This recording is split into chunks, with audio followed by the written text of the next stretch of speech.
Recently, I asked my audience a simple question. Will email marketing still be worth it in 2024? The responses flooded in, and from what I've seen in the industry, let me tell you, the results might shock you. So is email marketing still the king that it once was, or is it somewhat overrated now? Let's get started. Hey guys, welcome back to the channel. I'm Matias, the founder of Email Engineers. We're the team that e-commerce brands go to when they need to unlock more email revenue. But let me address the question right away. You got to this video because someone told you need to start doing email marketing, man, I'm telling you. Or maybe you read somewhere that a brand is killing it with email marketing and you're just wondering how. Or maybe you just don't believe all the hype and you're just looking for some cold, hard facts. So if it's that you, I have some facts for you. Right now, you're like the guy who went to the doctor because he's a little chubby, you know? The health markers didn't come up so good. In fact, they've been getting worse and worse with the years. And the doctor repeats what he's been telling you for the past 5 years. You need to eat better and exercise more, man. Go lift some weights. And you're like, but do I really have to though? Isn't there any kind of pill or supplement I can take? That's you with email marketing, my skeptic friend. You wanted someone to get you off the hook and tell you, well, you don't really need it. Just go and install this app from the App Store that promises they're gonna increase your sales by 500%, even though all they're gonna do is make the add to cart button bounce. Not gonna be me. So if you wanted some facts and data, let me show them to you. Every day, 4 billion people use email around the world. A big number, but not that surprising. 99% of email users check their email daily, with some checking as many as 20 times a day. That's me, by the way. But okay, now it's getting more interesting. 59% of people say email marketing has influenced their purchases. And 50% of people make purchases from email marketing at least once per month. So the fact says that email is going nowhere. It's been around for the past 30 years and will continue to be for the next 30. Look, we're managing the email accounts of multiple brands and email is still king. But before I continue, let's just take a breath, okay? Come closer. I can sense your heart rate going. It's gonna be okay, I promise you. Relax a bit, have a deep breath, because I'm giving you the exact solution in a moment. I'm showing you the way. And it's not gonna be that hard. Because let's take a step back for a second. You might be doing some email marketing right now. You might have your cart abandonment sequence set up. That's a good start. But that's like your business being a ship and you're trying to cross the ocean to get to that goal you have in your head. 50K per month, 500K per month, 5 million per month, but you just have a single sale. That single email flow is keeping you afloat. But is it really moving you forward? You're watching speedboats zoom past by you, rocking your little boat, and you just want to be like them. But don't worry, I got you. I'm giving you the plan so you can turn your little boat into a powerful speedboat right now. Now, in my own experience, working with dozens of 7- and 8-figure e-commerce brands, emails should represent 30 to 50% of your sales. And it should come from a mix of flows and campaigns. Anything less and you're leaving money on the table. But let's talk about flows first. Flows are the email sequences that are triggered by something your subscriber does. For example, they abandon a product at checkout, or they join your email list, or they become a customer. But when you install any of the major email apps such as Klaviyo, they also install their pixel. So you can track when someone views one of your products and trigger a flow, or track when someone clicks the add to cart button and trigger another flow. All in all, there are over 15 flows you can use. And they do the job of selling, educating, and moving people down the conversion funnel on autopilot. And then we have email campaigns. With campaigns, you hit your entire list or a segment of your subscribers with emails that get them closer to buying. They also have the benefit of pushing people to your flows. So, for example, let's say you send a campaign promoting a product. Someone clicks but doesn't buy right away. That will trigger the browse abandonment sequence because you had the pixel installed and they viewed this product. Think of it as a retargeting flow. So even if a campaign doesn't get the sale on the spot, they still help you get sales indirectly. Now, you might be wondering what to talk about in these email campaigns. Let me show you. We can narrow down hundreds of ideas into 3 main buckets.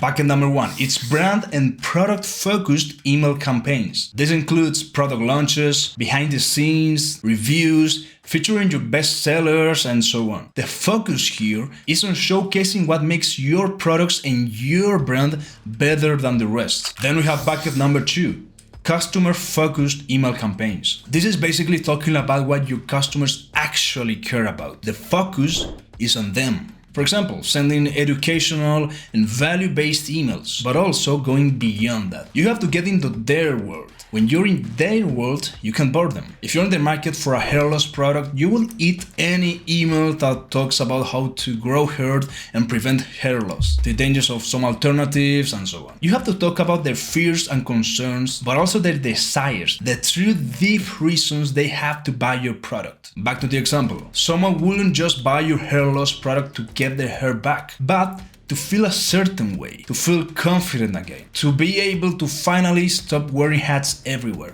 For example, here's how a customer-focused campaign for a hair loss product will look like. And those of you who have been following me for a while recognize this is a text-based emails, and more of that in a moment. But let's have a special guest read this for us, so take it from here. Ever wondered why, with so many hair loss solutions available, not everyone gets the results they want? Let me explain. Hair loss isn't just genetics playing dice. Often a hormone called DHT blocks hair follicles, making them die faster. The result?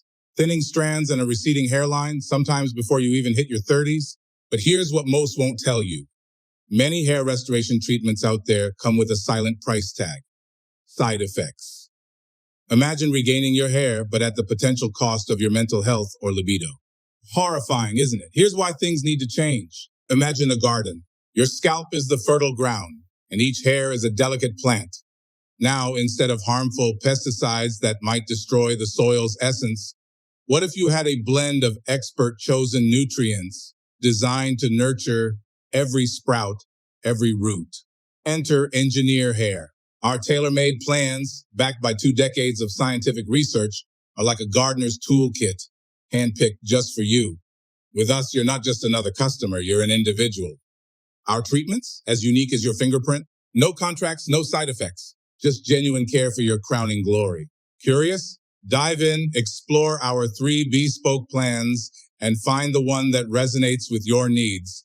And remember, we're always here, guiding you every step of the way to a future of lush, dense hair. Matias, founder.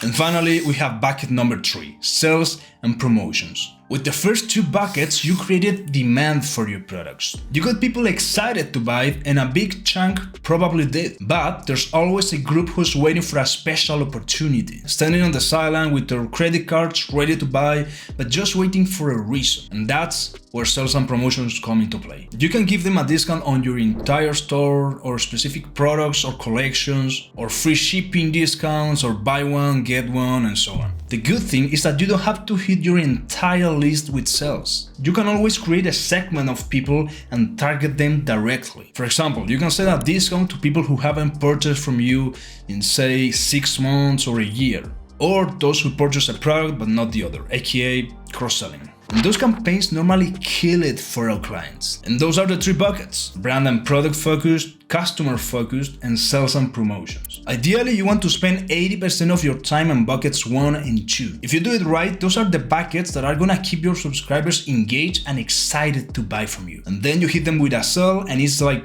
shooting fish in a barrel. That's for campaigns. When you combine flows and send at least 2 to 3 email campaigns per week, you're gonna see 30 to 50% of your sales coming through email easily.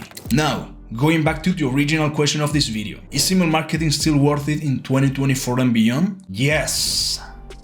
There's nothing changing the fact that people still open, read, and buy from emails. It's a behavior that's part of all of our lives. We have clients selling on all demographics, old and young, and still see the same good numbers. So the question isn't really if email marketing is still worth it, but how much attention and resources you should be putting into email marketing. Here's the way I see it. Grab a pen and paper. If you're selling less than $30,000 a month, then just set up all the basics, especially if you're doing this all on your own. Have a welcome sequence to warm up your subscribers and get them to buy, a checkout abandonment flow to recover your cards, and a post-purchase sequence to get customers to buy again and have an overall good experience. Then on top of that, send 1 to 2 campaigns per week, and spend the rest of your time focusing on the front end, your ads and so on. That's my opinion at least. And by the way, if you want a copy of my free Klaviyo course, go to emailengineers/flow or click the link in the description of this video. Now, if you're doing $30,000 to $80,000 per month, then upgrade the basics. Check out your flows are performing,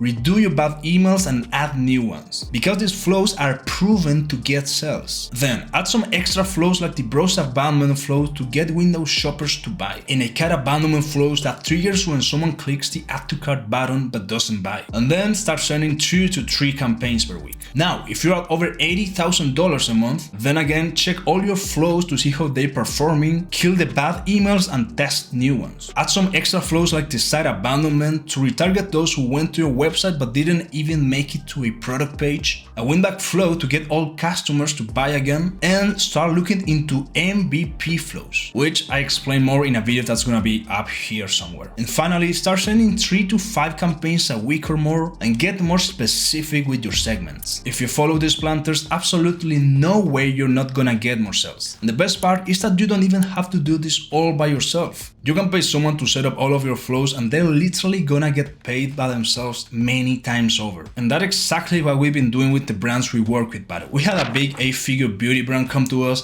and within 91 days of implementing our flows, we made them over $500,000 in sales. Sounds crazy, I know, but we see it all the time. And now, you have 2 choices. Ignore what you just learned in this video and keep looking for that magic app that's gonna boost your sales, or follow the simple steps in this video and scale your brand the proven way. I can't make the choice for you. But if you choose the second option, go watch this video where I share 7 secret email strategies we've used with our 7 and 8-figure clients to double, triple, and even quadruple their email sales. You're gonna love it.